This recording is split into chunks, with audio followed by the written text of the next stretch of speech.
जय हिंद सभी साथियों को रोजगार दो पे आप सभी का स्वागत है। आशा आप सभी अच्छे होंगे, अपनी तैयारी को बहुत अच्छे से कर रहे होंगे और तब तक करते रहिए जब तक आपके हाथ में फाइनली आपका रिजल्ट ना आ जाए, चाहे पिछली कोई ऑनगोइंग वैकेंसी या कमिंग वैकेंसी। बस दो चीज़ें ऐसा मैं हमेशा कहता हूँ, रेगुलरिटी और पेशेंस दोनों बनाए रखिए, क्योंकि आपके लिए यही दोनों बहुत ज़रूरी हैं। रेगुलरिटी और पेशेंस आपकी सफलता तक पहुँचने के लिए। देखिए वैकेंसी बहुत आ रही हैं। लेखपाल के देखिए विज्ञापन जारी हो गया है, पुलिस में कंप्यूटर ऑपरेटर ग्रेड ए का विज्ञापन जारी हो गया है, कांस्टेबल का विज्ञापन अगले 2 से 3 दिनों में आने वाला है। तो आपके लिए बहुत बढ़िया अवसर आ रहे हैं अब। और 2026 उत्तर प्रदेश के लिए रोजगार वाला वर्ष कहा जाएगा, क्योंकि 27 में इलेक्शन है। और मेरे हिसाब से जो लेखपाल की भर्ती का विज्ञापन जारी हुआ है 7,994 पद के लिए, वो इलेक्शन से पहले पहले निश्चित रूप से, मतलब ये कह सकते हैं 2026 में ही आपकी वैकेंसी वो पूरी हो जाएगी। 26 में निकलेगी, 26 में पूरी हो जाएगी। ठीक है, तो 26 में देखिए आप लास्ट फॉर्म भरेंगे, फरवरी तक उसका आपका करेक्शन है, सब है। जो शुल्क समायोजन है 4 फरवरी तक है। तो ये मान के चलिए कि पहली वैकेंसी शायद ऐसी हो जो 1 साल में निकलेगी, 21 साल में खत्म हो जाएगी। यानी फरवरी में आपकी आखिरी डेट होगी फॉर्म की, और जो रिजल्ट की डेट होगी वो बहुत ज़्यादा मेरे हिसाब से जाएगी अक्टूबर नवंबर। तो सीरीज आपके लिए चल रही है आगाज सीरीज, डेली आपको शाम को 6:15 पर ईवीएस की आगाज सीरीज चले, जो कि बहुत इंपॉर्टेंट क्वेश्चन आपके लिए हर एग्जाम्स के लिए, चाहे वो यूपी टेट हो, सी टेट हो, होमगार्ड हो, पुलिस हो, कंप्यूटर ऑपरेटर हो, कोई भी एग्जाम हो, कोई भी एग्जाम, एनी वन एग्जाम आपके लिए बहुत इंपॉर्टेंट सीरीज है। शाम को 6:15 पर आपके लिए आगाज सीरीज चल रही है, इसलिए जुड़ना मत भूला करिए।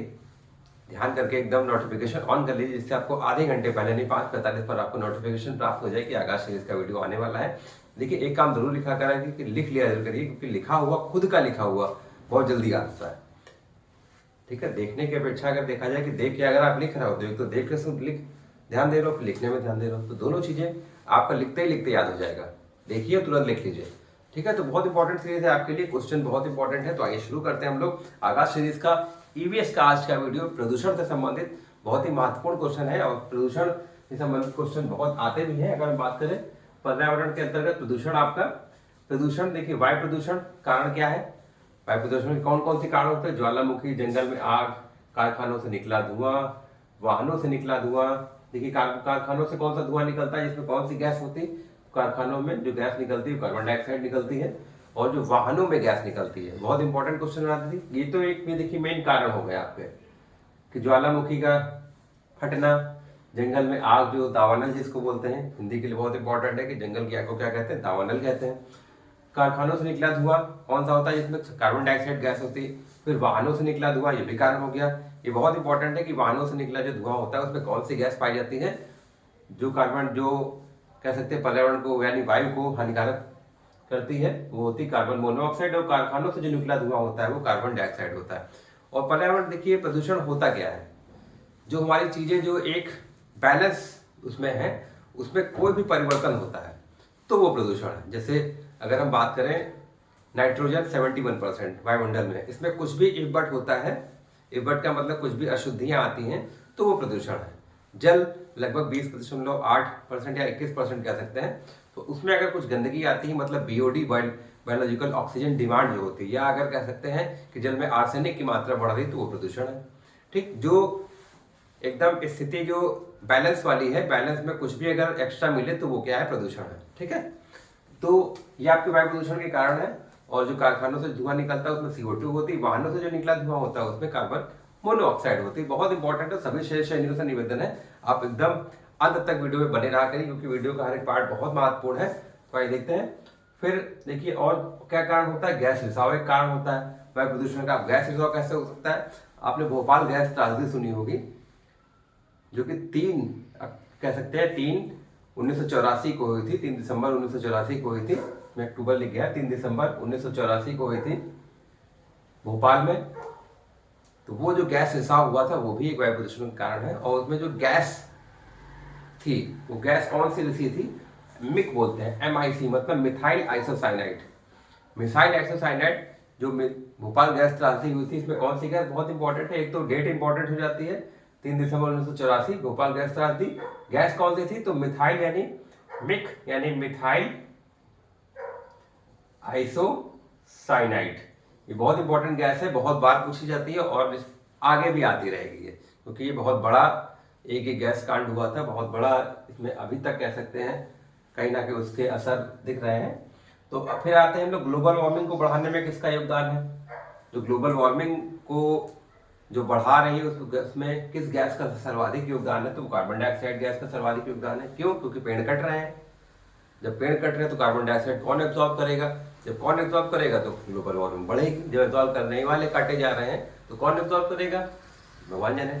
ठीक है, फिर आते हैं पारा। पारा Hg, पारे से क्या प्रभावित होता है? सीधे सीधे क्वेश्चन आते हैं। पारे से क्या प्रभावित होता है? पेट।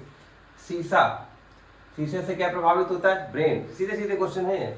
फिर बहुत इंपॉर्टेंट क्वेश्चन, वायु प्रदूषण का सूचक कौन है? इंडिकेटर कौन है? किससे पता चलता है कि वायु प्रदूषित हो गई है?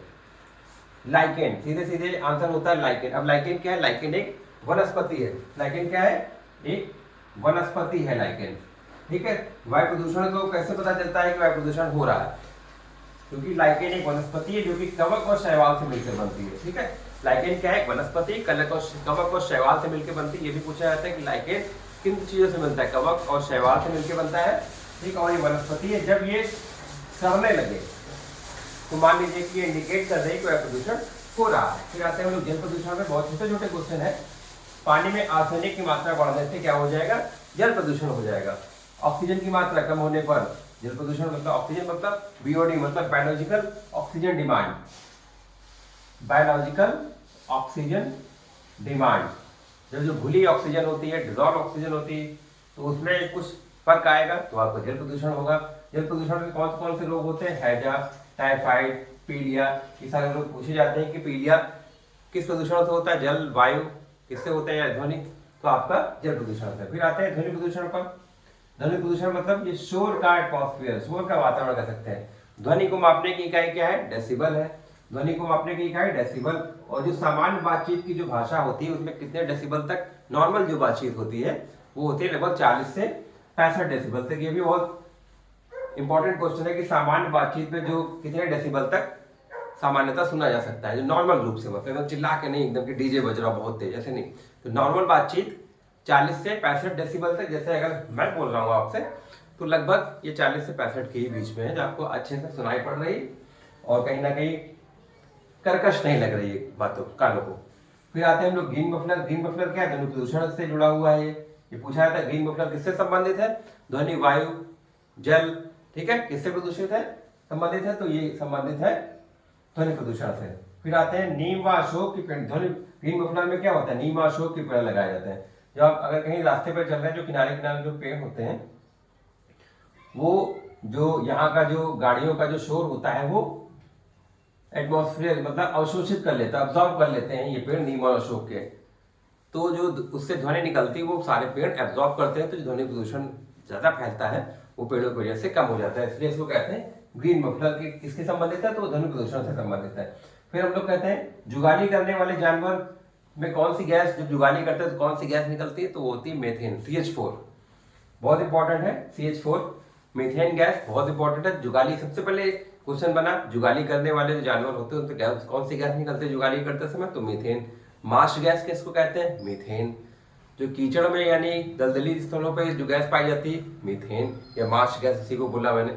फिर मीथेन को क्या कहते हैं? उसको स्वैम्प गैस भी कहते हैं। ठीक, एक तो ये जुगाली करने वाले जानवरों में पाई जाती है, जो जुगाली करते समय निकलती है, मार्श गैस मीथेन को कहते हैं, और स्वैम्प गैस भी मीथेन को कहते हैं। तो बहुत इंपॉर्टेंट आपके लिए ये आज का वीडियो है। प्रदूषण से संबंधित वीडियो छोटा जरूर है लेकिन सारे इसके प्रदूषण के क्वेश्चन इसमें कवर हो गए जो लगातार पूछे जाते हैं। इसलिए वीडियो में अंत तक बने रहा करिए और जरूरी सारे पॉइंट जो है आप अपनी कॉपी में लिखिए, सुनिए, लिखिए, आपको ऐसे याद हो जाएगा।